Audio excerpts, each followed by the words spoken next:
This week on Today's Homeowner, we're moving inside to tackle a bath renovation in our First Time Homeowner series. We've got a half hour to make some big changes to one tiny bathroom, so don't go anywhere.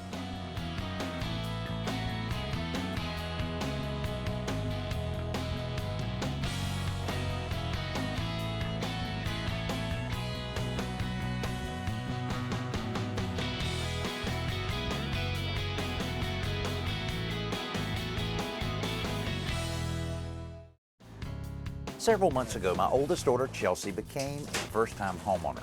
With low mortgage rates and bargain properties all around, many of you may be thinking about doing the exact same thing. So, with some help from our friends in the home improvement business and her dad, the contractor, Chelsea's taking on the fixer-upper projects new homeowners ask about all the time.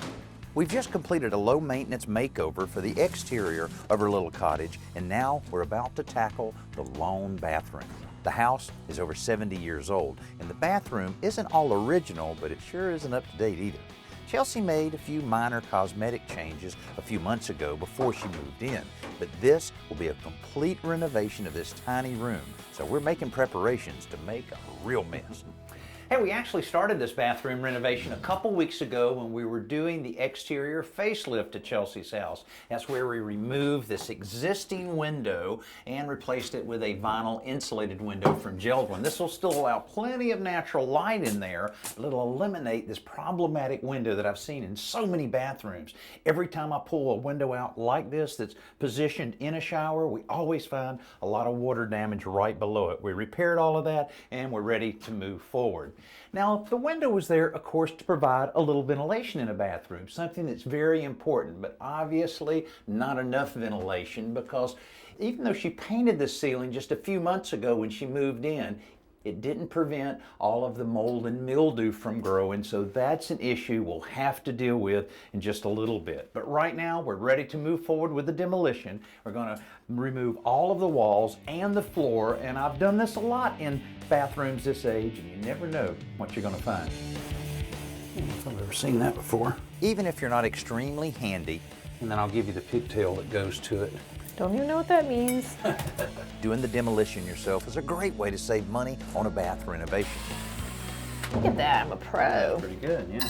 But proceed carefully, especially if you're trying to save any of the fixtures for reuse. Let's try Alan's trick out here. He says all of it will go away.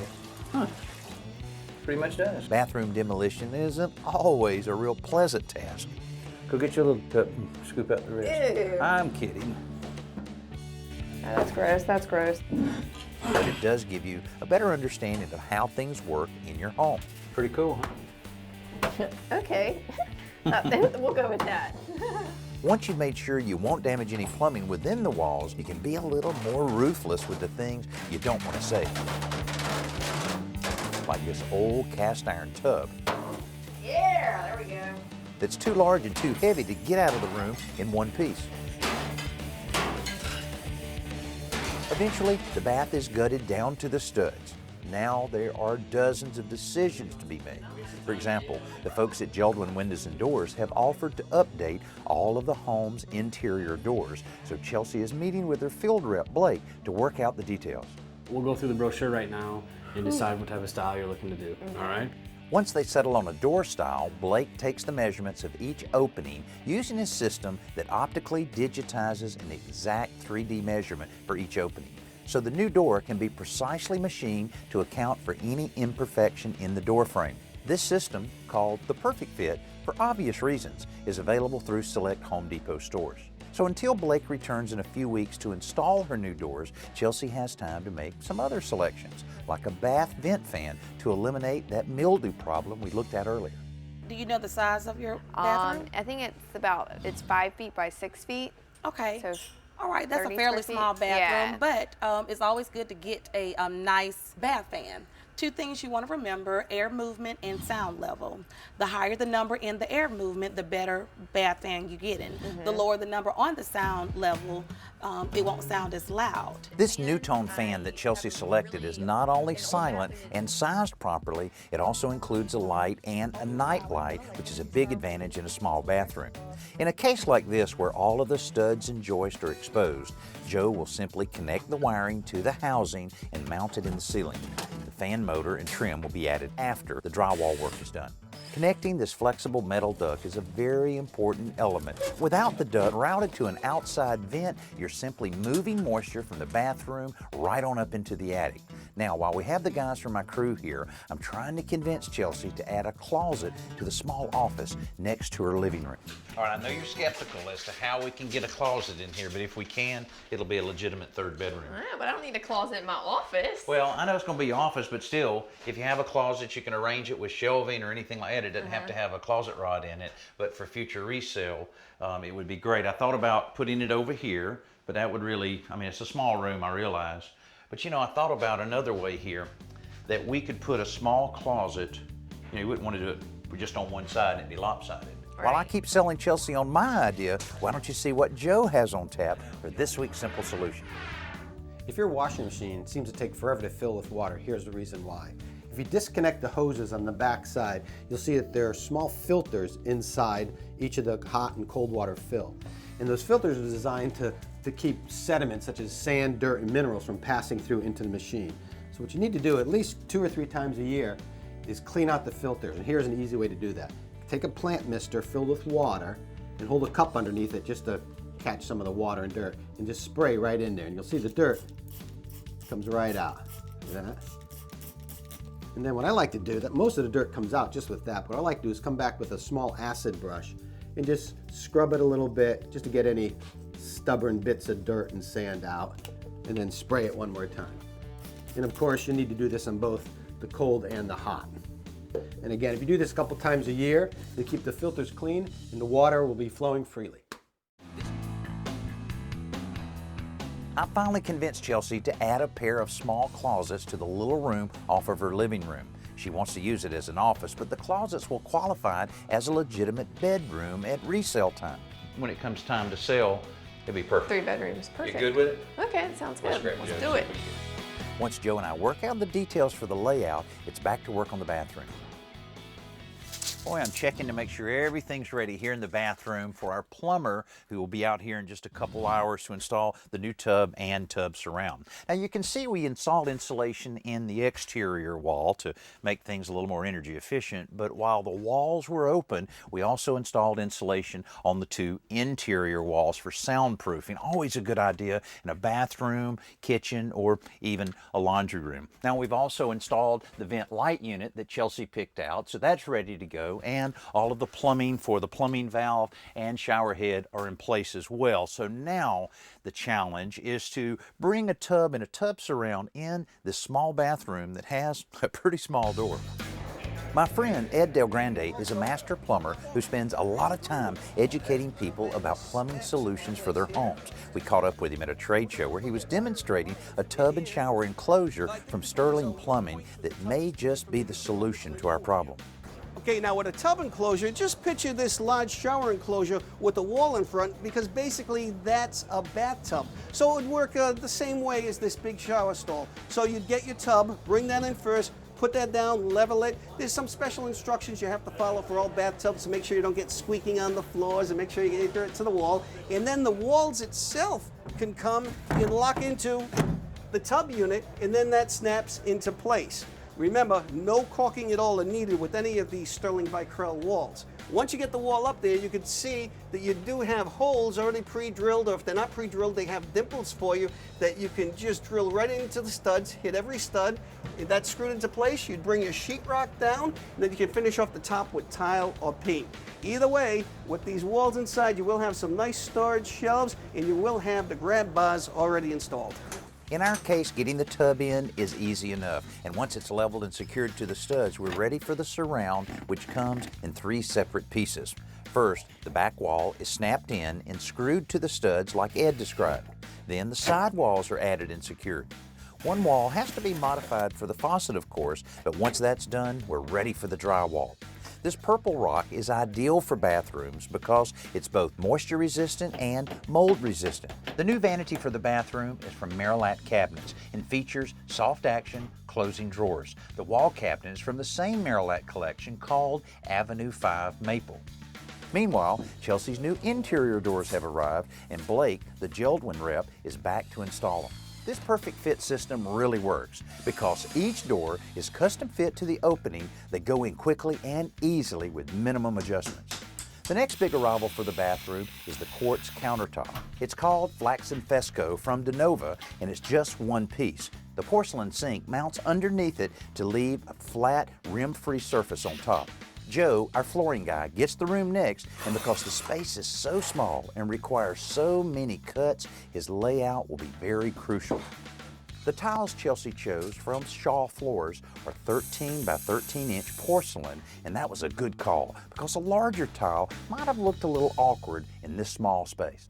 Well, I think the tile looks great, but what kind of grout did you decide to go with? It's kind of a light color. Well, I'll tell you what, it's not easy matching tile to a countertop like that. You did pretty good on this. I hate when you have to do that, when you have to match countertop with... It's so hard, but this ended up looking really good. Okay, we'll grout it tomorrow. They'll let it sit today, grout it tomorrow, then clean it the next day, and we can get the plumber in here. We can set the toilet, trim out the tub, put the faucet in there, and then paint her and a few touch-ups, and then the aggravating part of hanging towel rods and all that. That's no fun. Finishing touches. How about that purple color?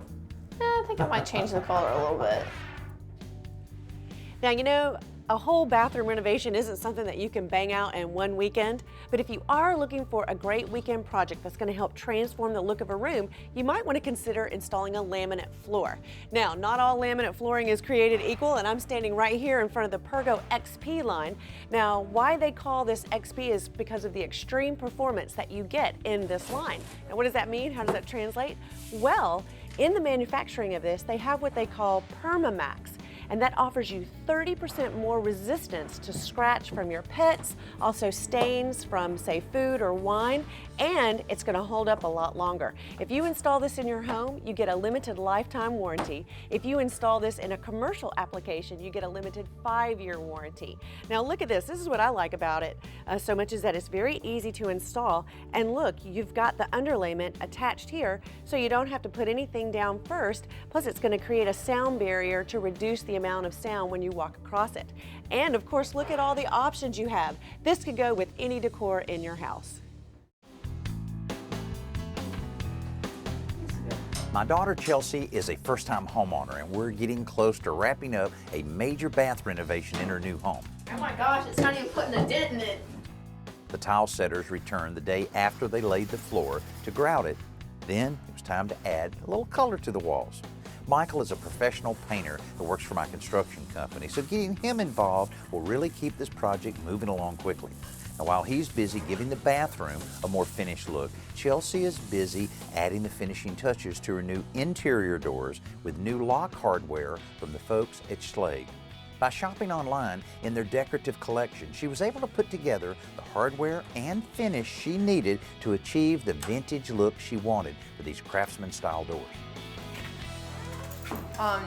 Joe said they're putting carpet in here today, so I'm really excited to see what it's going to look like. Yeah, what would you pick out? I don't even remember. I picked it over a month ago, and I hope it looks good in here once it's laid down, but no muddy work boots will be allowed in here when that's done. Put the paper down and everything after that. Now, what about the closets? I mean, you know, it's...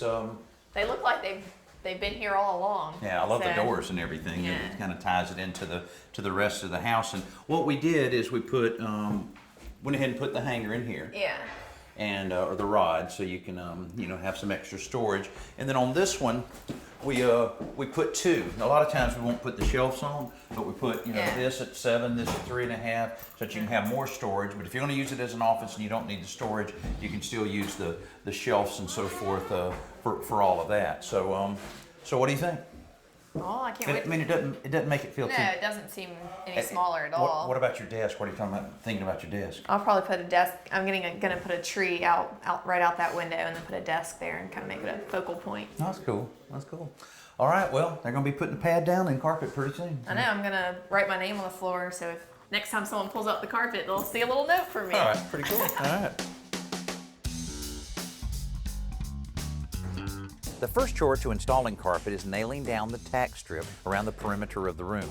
The upward facing tacks in this stuff will hold the carpet in place later after it's stretched over them and tucked under the baseboard. Next comes the carpet pad, and while you don't see it in the finished installation, it'll be very obvious later if you cut corners here.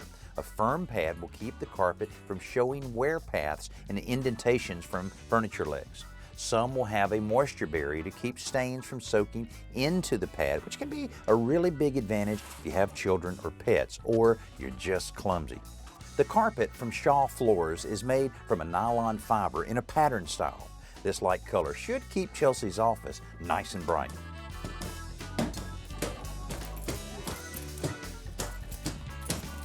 Back in the bathroom, the electrician is working hard to brighten things up as well. He's trimming out all of the switches and fixtures, including that new tone vent fan we added. Since the housing is already in the ceiling, all he has to do is snap the motor in its place and plug in the electrical connections for it and the light before installing the cover. That's it. Artie the plumber is in next to trim out the plumbing fixtures in the shower and vanity.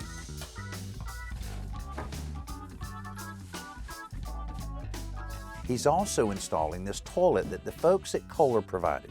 The one-piece design not only makes it look cool, it saves a lot of space, and that's a big deal in this bathroom. All right, this is cool. You'll have this bathroom finished today. Oh! Oh no! Sorry, toilet.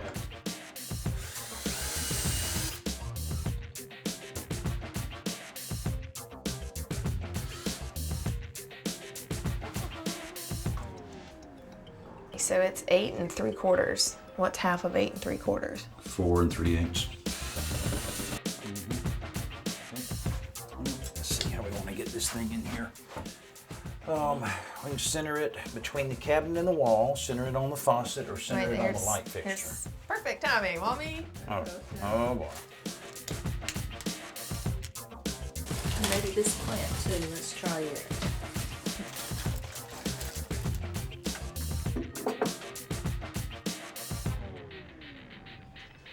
I like it. Sam asks, how do you size a bathroom vent fan? Your bathroom is a big source of moisture in your home, so it's important to have the right size exhaust fan to remove all of that moisture. Now, it's very easy to determine exactly what size fan you need by grabbing your tape measure, measure the length times the width times the height of your bathroom, divide that number by 60, which is the number of minutes in an hour, then multiply that number by 8, which is the suggested number of air exchanges that you should have in your bathroom each and every hour. Now that number that you end up with will be your minimum CFM number, or cubic feet per minute. Head on down to the home center, check out the exhaust fans, and find that number, then buy an exhaust fan just a little bit bigger than that, and you'll have the right fan for the job. The fact that Chelsea's 70-plus-year-old house had only one bathroom was a big drawback from the beginning. Very little had been done to improve it since the house was built, and it was showing a little wear and tear. The advantage of a single bath is that a change there makes a big impact, and that's just what we've done. The space is no larger than it was before, but it's so much more attractive and functional. I don't imagine there will be any complaints around here. The style of the bathroom suits the house perfectly, but that's not the only change we've made. The new doors and hardware have made a difference throughout the place, and especially in Chelsea's newly revised office. Well, it's still a very small bathroom, but it doesn't look as small as it was with the larger tub, the larger floor tiles, and your mom, and you did a great job at putting all the finishing touches on it. Thanks. Even though I've picked everything out, I think it does look pretty good too. It really does. Just a few more things I need for the cabinets. Hey, you know, when you remodel a small bathroom like this, it may empower you to take on even a larger project you may be wanting to do around your house, like remodeling your kitchen. Well, that's exactly what we're doing next week here at Chelsea's house on our First Time Homeowner series. I hope you'll join us. We'll see you next week. That's all you got left, just a few things here, huh? Yeah. All fired up. You see that nut on the other side of No, there's not a nut over here. Only me. No, come on.